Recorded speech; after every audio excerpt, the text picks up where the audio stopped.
Исәнмесез ТМВда адымнар вакыты студияда Сәрия Хабибуллина. Алдағы ярты сәгатьтә безнең тапшыруда.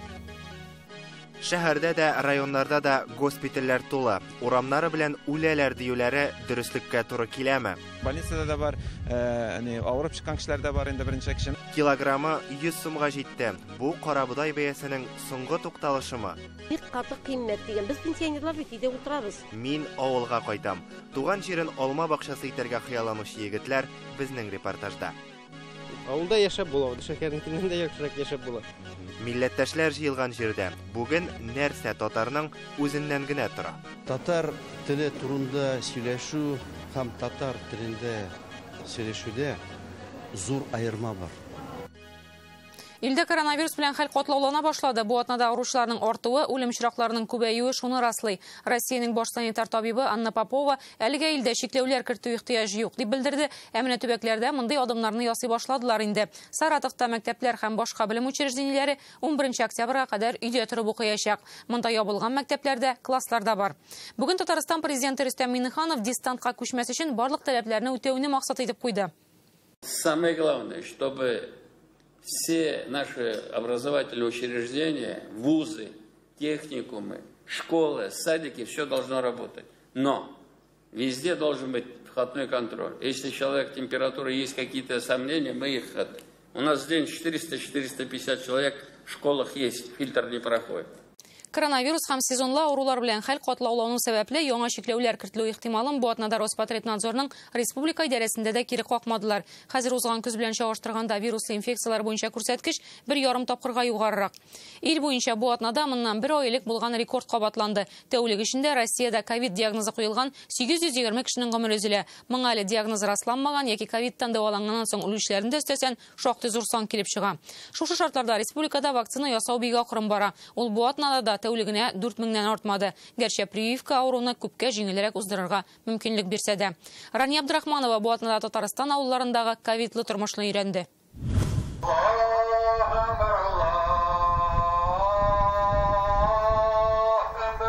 Чүпрәле районының Мунчәли авылы заманында зур авыл булган. Хәзер 300-гә якын кеше яши.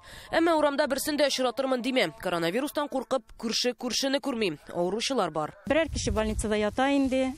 Ул бит инде электән дә инде температура булган халыкта.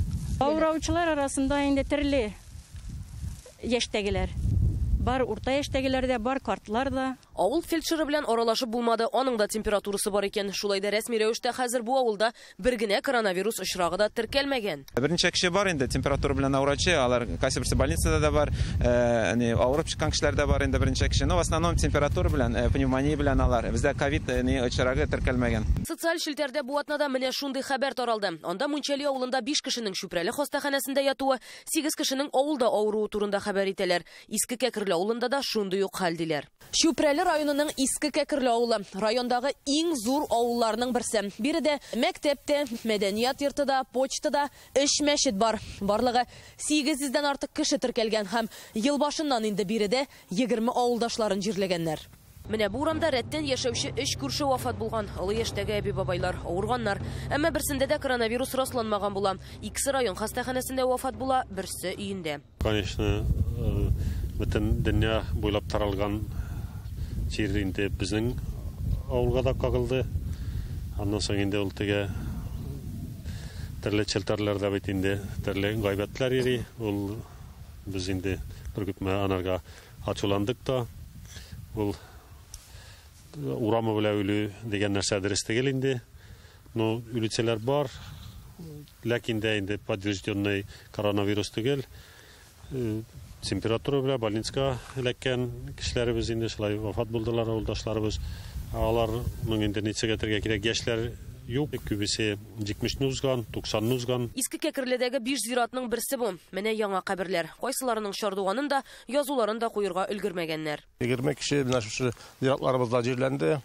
Алхамдулилла, алар инде барсы да ислам кануннары белән күмелделәр, җирләнделәр, барсы да кәфенләнделәр, барсы да юылдылар. Хастаханәдә кызыл зонада ятып чыгучыларның күбесе хәзер үзен үлеп терелгән дип саныйм. Хәния Шахвалиева эш чатына дәваланган. Мин бик каты тирләдем, температурам күтәрелде. Базар көне, беренче август көне, киявем белән бардык. Бик каты авыр бардым мин. Авыр. 35-40 поражение дейік. Мен анда үлемме қаламма. Хостаханәдә ятканда күршесе Фәнилә Мифтахетдинова белән очрашалар. Бер урамнан ике хатын-кыз бер-берсе белән бер дә аралашмаган килеш бер палатага эләгә. Мине 3 август көнне больницага иттеләр. Температура иде. Инде тынны кыса башлады. Шундый билгеләр белән ярты авыл авырып чыкты инде диләр фельдшер-акушерлык пунктында. Әмма коронавирус 6 кешедә генә раслана. Пандемиядан башланганнан бирле инде бездә авыручылар саны әлегә кадәр, август аена кадәр алай зур түгел иде. Август иң пиге август аена туры килде. 50ләп кеше безгә мөрәҗәгать иттеләр. Аның 27се больницада ятып чыкты. Калганнарына дәвалау үйләрендә дәвалау иттеләр. Чүпрәле хастаханәсенең кызыл зонасында ятучылар арасында бүген дә иске кәкерлек кешеләре бар. Бездә авырулар булды, шу булды. Миндә шулай куркып килдем инде. Рентген аша үткәрделәр дә, давлением да зур иде, температурам да бар иде. И шунардан куркып кирдем инде. Район үзәк хастаханәсендә кызыл зона 1 тапкыр декабрьдә ачылган. 30 урыннары бар. Бүген икесе генә буш. Ковид расланган диагнозларда табиблар әйтүенчә шиклеләр дә бар. Җәй башында бераз коронавирус инфекциясе кимегән кебек булса да, август аена бездә яңадан үсеш булды. Бүгенге көндә бездә һәр көнне зур температура белән, менә бу сулыш юллары авырулары симптомнары белән мөрәҗәгать итүчеләр килеп торалар. Үпкәсе ялкынсынган кешеләргә төгәл диагноз кую өчен Чүпрәленең үзендә компьютер томографиясе аппараты юк. Пациентларны буага алып баралар. Бу исә күрше тирәдәге 6 районга шундый хезмәт күрсәтә. Тәүлек әйләнәсе эшләргә туры килә. Үлем җитем бу сәбәпле күп. Менә смертность дибез инде былтыргыдан быел артыграк. Нигездә шул коронавирус авыру ул үзе генә түгел, менә коронавирус кешенең организмында булган башка авыруларны да эзләп табып, ул авыруларны кичәйтеп, ул авыруларның кешенең тормышын үзенә ярдәм итә. Алар ширне кайдан ияртә? Ни сәбәпле авылларда күпләп авырыйлар? Бактың исә районда вакциналаштыру акрын бара икән. Безнең Чүпрәле районы буенча коронавирустан план буенча 14 000 кеше вакцинировать ителергә тиеш. Кызганычка каршы бәйгесе көнгә 4900 кеше генә вакцина алды. Бу планның эштән бер генә һәм әлеге саннар республика буенча иң азларның берсе. Район җитәкчелеге әйтүенчә, бары тик үзе яки якыннары вирусны кичергән кешеләр генә вакцина ярдәмендә коронавирусны җиңеп булганын аңлый. Иске Кәкерледә яшәүче 18 яшьтән зурракларның инде яртысыннан артыгы прививка ясаткан. Минем кызларым медработниклар, әнәй касталансаң сине кемдә карамый ясат диделәр. Авырсаң бик авыр. Авырсаң бик авыр, шуның белән мин ясатырга уйладым. Татарстан буенча караганда инде 2нче айын вакцина ясату акрын бара. Көнгә уртача 4000 кеше прививкага килә. Антирекорд бу атнада дүшәмбе көнне теркәлде. Тәүлек эчендә нибары 1400 кеше ясаткан. Хәтерләсәгез, июльдә бер тәүлектә 18000 кеше кадата иде. Чүпрәле районыннан Рания Абдрахманова, Илшат Мөхәммәтов, Яңа Гасыр каналы. Бу атнаның тагын бер рекорды бар. Анысын Росстат хәбәр итте. Илдә кара бодайның бәясе соңгы 10 елда беренче тапкыр 100 сумнан артып киткән. Күз алдына китерә аласызмы? Гомер буе иң очсызлы дип саналган ярмалар арасында әллә ни абруе да булмаган кара бодай бу. Гомумән безнең илдә кара бодай күптән инде ярмагына түгел ул. Ул тормышның күзгесе, язның беренче сыерчыгы, химиядән карасан лакмус кагазы кебек. Аңа бәя арттымы, нидер көттә тор. Узган ел карантин кертер алдыннан да халык киштәләрдән кара бодайны алып бетергән иде. Быел исә аңа бәя артуына вакытлы күренеш дип белгечләр. Җәйге корылык аның бер сәбәбе генә икән. Узган ел уңышның яхшы булуы кара бодай базарына ничек йогынты ясаган. Фәрүзә Мәҗитова репортажы.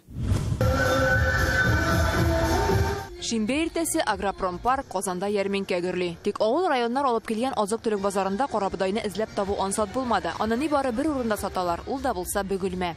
Bütün хозяйстволарда юк урожай. Шуның өчен без определенный комбинат бар, комбинатта практикада үтеп, шуннан алдык. Себестоимость продукции гречканың 70 сум бара. Без сатабыз 80 сум белән. Здравствуйте, а подскажите, пожалуйста, гречка есть в продаже? Нет, гречка закон. Казанның Мәскәү базары мондагы сату нокталарында кара бодай бөтенләй юк. Булганнары әлегә 90 сум, әмма тиздән артырга да мөмкин диләр. Мы там мешок или как заказываем. Капчык белән алабыз да бүлеп сатабыз. Мин әлегә 90 сумга сатам, тик яңа капчыкны инде үзем алганда ук 90 сумга алдым. Димәк, миңа яшәр өчен салымнарны санап 20% булса да өстәп куярга кирәк. Шуңа бәя 100дән артачак. Бу башкаларның күпләп сату базары, азык-төлек базасы. Кара бодайга иң арзан бәя 80, иң кыйммәте 90 сум. Гречка, естественно, она как бы дорожает, да? Кара бодайның бәясе пандемия башланганнан бирле әкренләп арта. Хәзергә ул 5-10%ка күтәрелде. Бәя арту турында безгә алдан әйтәләр. Хәзер дә кыйммәтләнә генә диделәр, әмма күпкә түгел. Татарстанның авыл хуҗалыгы һәм азык-төлек министрлыгында бәя артуны кире какмыйлар. Год нестандартный. Ел катлаулы азык-төлекнең барысына да бәя артты һәм бу авыл хуҗалыгында урып җыю уңыш күрсәткечләренә генә карамый. Беренче чиратта моңа логистика, ягулык, төзелеш һәм башка материалларның да бәясе арту йогынты ясый. Татарстан исә карабудай белән республиканың яртысын тәэмин итә алачак. Татарстанда карабудайны 30 районда җитештерәләр, 17 мең гектарда утыртыла. Менә иң күп җитештерүче Бөгелмә, Әлмәт, Әлки, Чистай һәм башкалар. Күпчелегендә 90% уңышны җыеп алганнар инде. Җитештерүчеләрне ул бик шатландырмый. Гектарыннан 6-7 центнер гына уңыш чыга, башка айларда 9 булган. Менә бу аның Шәйхаттаров хуҗалыгы. Карабудайны 160 гектарда чәчкәннәр. Узган ел белән чагыштырганда 4 тапкырга кимрәк уңыш җыйганнар. Кырлык булган аркасында уңышы, конечно, әзрәк. Но алай булса да, где-то порядка 6 центнер гектарны алдык. Яхшы условиялар булса 25 центнерга катланган бар. Быел 42-дән бирәләр. Җитештерүче өчен бу бик әйбәт бәя диләр. Фермер җыеп алынган уңышны Ульяновск өлкәсенә озата. Базар мөнәсәбәте үзебездә җитештерелгән карабудай республиканың 50% ихтыяҗын гына капларга җитә. Калганы 6 айдан кертелә. Анда кырылык булмаган уңыш яхшы диләр. Объем производства крупных изделий. Былтыр 480 мең тонна ярма җитештерелде. Иң күбе карабудай 56% тирәсе. Россия базарының 60%-ын без тәэмин итәбез. Быел тагын да күбрәк булыр әле. Димәк, быел аннан күбрәк тә сатып алачакбыз. Чөнки үзебездә узган еллар белән чагыштырганда 3000 тоннага кимрәк уңыш җыеп алынган. Воловка дип әйтгәндә җыеп алынган карабудайның узган ел күләме 14 мең тонна булган булса, быел 11 мең тоннадан артык. Быел карабудайның азрак булуы корылык белән генә түгел, аны үстерүче фермерларның кимүе белән дә бәйле. Безнең бу районда фермерлар аның белән карабудай белән заниматься итә торган фермерлар күбәйә. Хәзер практически без әз калдык. Чөнки бәя юк, 7-8 сумга беркемдән аның белән инде аның затраты күбрәк була. Фермерларны бәянең шулай артуы сөендерә. Гади сатып алучы арзанны эзли. Әлегә ярминкәдә эзләп таба алсаң килограммын 80-гә, таба алмасаң базарда 90-га сатып алырга кала. Тик бу да бәянең соңгы тукталышы дип беркем әйтә алмый. Бу телевидение ярдәме белән Фәрүзә Мәҗитова, Илшат Мөхәммәтов, Инзилә Хөсәенова, Яңа гасыр каналы. Тагын эш атнадан безнең илдә зур вакыйга башланып китә. Халык санын ала башлаячаклар. Татар халкы өчен ул гади математика гына түгел, ул милләтнең барлыгын, аның үсешен күрсәтүче чарада. Бу атнада Казанда милләт җыены узды. Җанисәпкә әзерлек аның төп темасы иде. Беренчедән милләттәшләребезгә анда актив катнашырга кирәк. Быел халык санын алу электрон форматта да үтәчәк. Дәүләт хезмәтләре порталында анкетаны үзең тутыра аласың.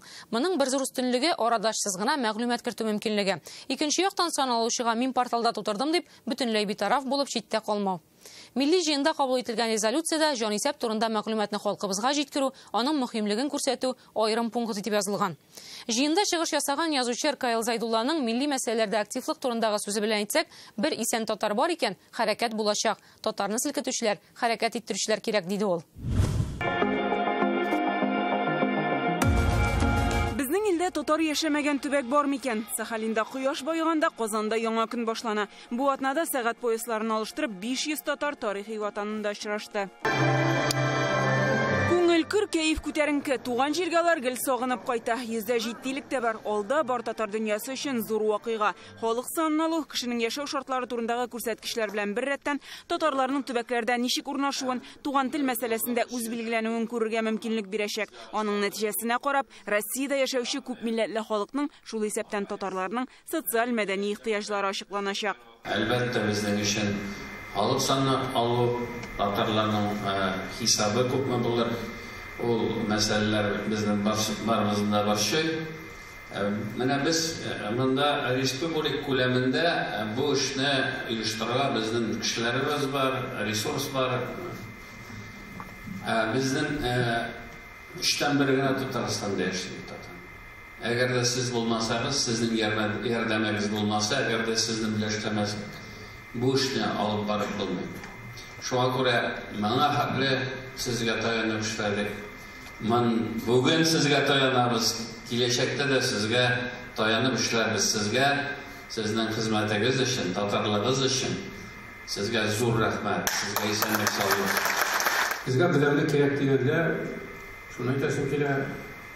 Инде президентыбыз Рөстәм Миңнеханов бу мәсьәләне үзенең сәясәтендә төп өлшеттеріп тұрашынки әгәр дә біз бірден булмасақ, өз республикабызда бірден булмасақ, татарлар дөньяви күләмдә ошаганда біз нәрсә эшлибез, нәрсәгә омтылабыз, бернидә безнең кабылабыз булмас иде.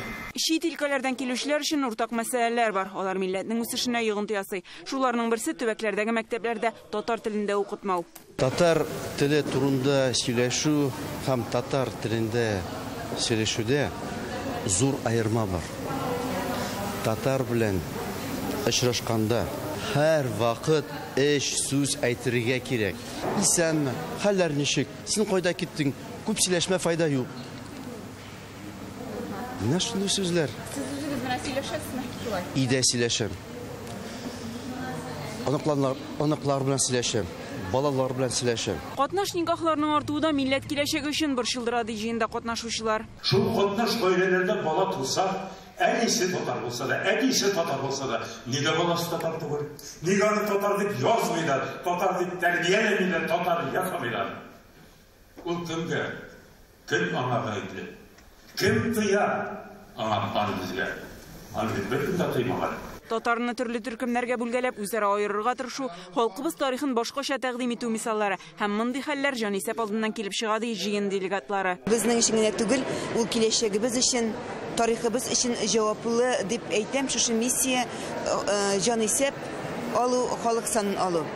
Борчулар юк түгел бар. Әзрәк бүленүләр мишәр халкына һәм башка Болгар халкына бүленүләрдән әзрәк кенә куркыныч бардыр кебек уйлыйм. Икенче яктан караганда, безнең татар халкының рухын нык. Бүтән халыкны татар дип язу дигән максат куймыйбыз. Татар булып язылырга тиеш. Менә шундый шуздырабыз. Чөнки ул хөкүмәт башлыкларына инде безгә дә, ил башлыкларына да белергә кирәк. Күпме торабыз без? Ике алтын багана бар, ул тел һәм дин. Тан бер өченче багананы стисе килә, ул милли мәдәният. Яшьләр татарча тыңлый, татарча җырлый икән, татарча бии икән, татарча уйный икән, татарча аралаша икән, димәк безнең ролебыз көчле. Татар булып калырга тиеш. Минем гел әйтә торган сүзем бар. Теге дөньяга баргачтан иң беренче милләтең кем дип сорарлар ди. Чувствуешь большую гордость о том, что татарин. Мин татар булуым белән горурланам. Халкымны таныту, аның үсеше өчен үземнән өлеш кертергә телим. Аралашабыз, бер-беребезгә ярдәм итәбез. Шушындый очрашулар да берләштерә. Делегатлар 2 көн дәвамында фикер алышты. Утырышлар тәмамлангач та эш туктамаячак. Төбәкләргә зыялылар, артистлар, галимнәр катнашында десант чыгачак.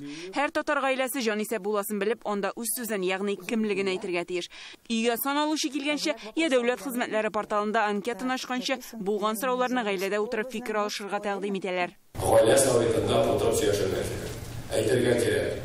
Син инде милләтне, мин милләт, без барыбыз да татар. Татар балалары чыгыш буенча, буын буенча әйдәгез татар ясалабыз дип. Менә мин бүген шикләмәйчә әйтәм, аның саны кимемәячә. Менә Самар өлкәсендә татарлар үзләре тикшереп чыктылар һәм ике сан алу вакытын арасында аларның 30 мең халык арткан. Һәм күп җирдә шушы рәвештә татар арта, һәм шунлыктан аның саны да кирәк безгә. Аның безгә әлбәттә саны белән сыйфаты кирәк. Халык санын алу 15 октябрьдән башлана, ул 1 ай дәвам итәчәк. Быел аның бер үзенчәлеге бар. Анкеталарны электрон рәвештә тутырырга мөмкин. Бу исә мәгълүматны арадашчыларсыз җиткерү мөмкинлеге бирә. Гөлназ Сайфетдинова, Илшат Мөхәммәтов, Яңа гасыр каналы. Адымнарны дәвам итәбез. Узып баручы атнаның безнең репортажларга кермәгән, әмма игътибарга лаек кайчакта гаҗәеп яңалыкларын Данил Сәфаров күзәтеп бара. Кадакны карыйк. Исәнмесез. Безне караучылар арасында пенсионерлар да күптер. Гафу итегез, сезгә ярдәм итәргә соң инде. Һәр хәлдә Үзәк банк башлыгының беренче урынбасары бу атнада шулай дип белдерде. Сергей Швецов фикеренчә, кеше пенсиягә чыкканчы мал туплап калырга тиеш иде. Ә пенсиягә чыккач, дәүләт ярдәменә өмет итү бу социализм калдыгы. Пенсионерларга ярдәм итәргә соң инде диде түрә.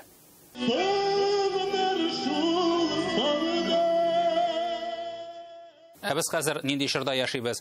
Социализм дисәң, социализм түгел, капитализм дисәң, капитализм түгел. Ничек кенә булмасын, урынбасары өчен Үзәк банк башлыгы Эльвира Сахибзада кызына акланырга туры килде. Крайне неудачная формулировка диде ул. Юк инде, әйткән сүз аткан ук. акланырга соң инде.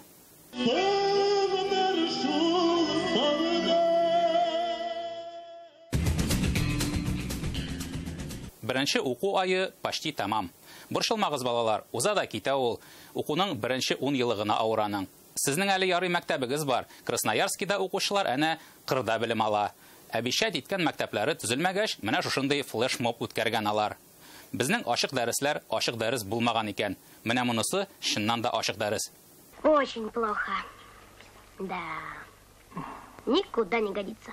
Учат в поле, учат в поле, учат в поле дигән язмалар таралгач, җирле хакимият мәсьәләне аңлатты. Баксаң, бу җирләр шәхси зат милке булган икән. Хәзер аннан җирләрне ничектер алганнар да 2 елдан мәктәп төзеп куячаклар ди. Шул уңайдан замана мәзәге сезгә. Вовочка класска соңга калып керә. Керсә, анда бер ни дә юк. На второй год. Конец полугодия, на нас лавы. Батрясы, двоечники, разгильдяи. Ротор футбол командасы баш тренеры Дмитрий Хохлов үзенең фамилиясе белән азапланып беткән. Баксаң, Facebook һәм Instagram аның фамилиясын украиннарга каршы мыскыллау сүзе дип кабул итә икән. Роботлар аны һәр даим банга җибәрә ди. Хохлов сүзен язган башка кешеләр дә зыян күрә имеш. Тренер уйлап торган да Facebookны судка биргән. Фамилия моя слишком известная, чтобы я ее называл. Хохлов фамилиясе бер хәл. Татарстанның кайбер көнчыгыш районнарына килсен Facebook. Андагы сәйер татар исемнәрен барласаң, роботларың бөтенләй ватлы бетәргә мөмкин. Термос, трактор, Ардольф, Фикус, Лимон, Алгинат. В моем доме не выражаться. Без сезне авылга кайтып, үз эшен башлап җибәргән яшьләр белән таныштыруны дәвам итәбез. Хәзер үзләре генә түгел, туганнар алдан сөйләшеп, авылга кайтучылар шактый. Аксубай районы Иске Кыязлы авылында шундый 3 егет яши. Айзат, Илшат һәм Ленар Шакировлар өчесе дә шәһәрдә укыганнар. Тик бердән бер көнне без авылга кайтабыз дигәннәр. Максатлары авылны саклап калу. Туган җирне туры мәгънәсендә алма бакчасы итәргә теләүче туганнар турында Илгиз Шакуров. Җегетләр 5 минут вакыт бар. Төп йортта чираттагы киңәшмә. Шакировлар Аксубай районы Иске Кыязлы авылы егетләре. Ленар белән Илшат бер туганнар, Айзат исә әтиләренең энесенең малае. Туган җирләрендә һәрберсенең үз эше булса да, килеп чыккан сорауларны алар бергәләп хәл итә. Сюжетның беренче герое Айзат Шакиров. Аңа 24 яшь. Айзат ярым фабрикатлар җитештерә торган кооператив башлыгы. Башкалар кебек үк мәктәптән соң Казанга укырга китә. Калырга өндәүчеләр күп булса да, авылга кайта.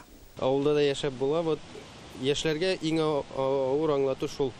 Авылда яшәп була, дөресен әйткәндә, эшләп була, нормальный шәһәр, нормальныйдан да түгел, шәһәрнекеннән дә яхшырак яшәп була. Яшәшмәкәр үз эшен 2019 елда кооперативларга бирелә торган грант акчасына башлый. 5 миллион сум акчага бина төзиләр, җиһазлар һәм продукцияне ташу өчен машина сатып алалар. Бездә монда барлык туңдырылган вот манты, голубцы, аннары пельмен, фрикадельки тоже яратып алалар. Кооперативта 2 кеше хезмәт куя. Яшәшмәкәр үзен генә түгел, авылдашларын да эшли иткән. Бик хөрмәт итә. Бәйрәм сайында былай да килеп хәлебезне белә, иртүк звонит итә. Авылга кайтырга тәвәккәлләү бер хәл, үз эшеңне башлау икенчесе. Грант алганчы да документлар туплап озак йөрергә туры килә. Бер җирдән 5 подпись җиргә, бер җирдән 6. Ансы хәзер инде теге районда әтиәниләр күптән эшли башлагач, ниләр барсында беләсең, кая керергә икән, кичкенә җактан яр бара иде инде, налоговыйда да нине дә җиртәләр иде. Айзатның әти-әнисе Рәис һәм Әлфира Шакировлар 1996 елдан бирле терлекчелек белән шөгыльләнә. Үгезләр һәм сыерлар асрыйлар. Кооперативны ит белән алар тәэмин итә. Гомумән әти-әни төп терәгем ди Айзат. Авылга кайтуында да аларның тәэсире зур була. Алар бит инде кичкенә вакыттан кулар арасына кереп бит инде кетип, алар бит инде авылда үскән балалар. Шуңа күрә бер нинди мен күрмәде, кыенлыгында күрмәде, мин авылга кайтам диде сразу. Баштан энергия колледжны бетерде, аннан соң заочно читтән торып энергия институтка керде. Хәзер аны тренинг алып бисә. Кимгә дә булса алып барырга бит бу эшләрне. Без бит мәңгелек түгел инде, аларга өйрәнеп калырга кирәк. Хәзер Айзат ит ризыкларының төрлелеген арттырып, казылык ясый башларга тели. Моның өчен Россиянең төрле төбәкләреннән җиһаз эзли башлаган инде. Нәрсә кирәк инде бу миңа дип уйлаган вакыт, бәлки арып китәсеңдер, бәлки шәһәргә китәсе килә башлыйдыр. Буламы шундый? Ул сельхозда гына түгел, бөтен эштә андый моментлар була. Баш белән җал итәргә кирәк. Монда бездә авылда инде баш аның кадәр арымый. Үзең тән белән арыйсың. Икенче героебыз Илшат Шакировка 31 яшь. Ул әле авылда үз эшен башлап җибәрү юлында гына. Белеме буенча механик, берничә елдан бөтен Татарстанны алма белән тәэмин итә башларга ниятли. Алма белән сата идек. Самарская областының өлкәсендә алайдык. Алмалар сатайык. Аннары бер мен башыма уй килде дә инде ник бездән булмый авыл балалары дип. Алма агачларны 8 гектар җирдә быел утыртканнар. Үсентеләрне Самарадан һәм Тамбов өлкәсенең Мичуринский шәһәреннән алып кайтканнар. Шунда аларның тәҗрибәсен өйрәнеп, алма агачлар үстерү серләрен дә беләләр. Әлегә алма бакчасында 4000 ярымнан артык төп агач. Биредә без ишетеп белгән алма төрләре түгел, яңа сортлар утыртылган. Лоба, Беркутовка, Северный Синап дигән алмалар. Яз айларында инде үзегез аңлыйсыз, биредә аеруча матур булачак. Илшат бу эшне әлегә үз акчасына башкара. Үсентеләр алу, аларны алып кайту, утырту өчен кешеләр яллау, җирне койма белән әйләндереп алу, су сибу системасын булдыру өчен 1,5 миллион сум акча киткән. Алга таба дәүләт ярдәменә дә өметләнә. Җирне межевать итеп, кадастрга кертеп, һәрбер нине алып биребез КФХ ачырга планда бар да. Киләчәктә монда бәлки ял базасы да барлыкка килер ди Илшат. Хәзер алма бакчасына от сузасы бар. Бина төзү өчен burada алып кайтып куйганнар. Авылда үз эшен башларга теләүчеләр өчен Илшаттан бер киңәш. Самыган куртмаска, вот и все. Ми битмә, тем битне беремне шунда бирәм. Булам бу митан белмим. Алга таба Шакировларның бәрәңге бакчасына күчәбез. Биредә хәзер җиләк үсә. 3нче героебыз Ленар Шакировка 34 яшь. Ул иртә яздан кышка кадәр авылда яши. Узган ел җиләк бизнесын башлап җибәргән. Алардан булганы нишләп миннән булмасын? Бакча буш тора, бакчага утыртып карыйк дигән. Ленарда әлегә барлык эшне үз акчасына эшли. Үсентеләр алу, су сибу системасын урнаштыру, җирне махсус материал белән каплау өчен 150 мең сум акча кирәк була. Үз эшеңне башлаганда тәвәккәллек кирәклеген Ленарда яшерми. Кичкенә обороттан гына бу бакчаның гына башлап, результатын әзгән күрә башлагач, инде дальше больше безнең кырда әнәнтеге пай җирләре бар. Хәзер монда 5000 төп җиләк үсә. Бу сорт Азия дип атала. Быел бераз уңыш алып сатарга өлгергәннәр инде. Моннан тыш үсентеләр дә сорап киләләр икән. Менә шулай бергә яшиләр, эшлиләр, булдырырга тырышалар. Алар бер көнне үзләренә кайтам дигән һәм авылны сайлаган.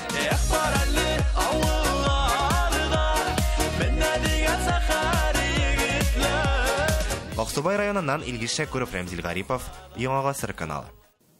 Бүгенге тапшыру тәмам. Үзегезне саклап йөрегез. Эфирда бер атнадан күрешербез.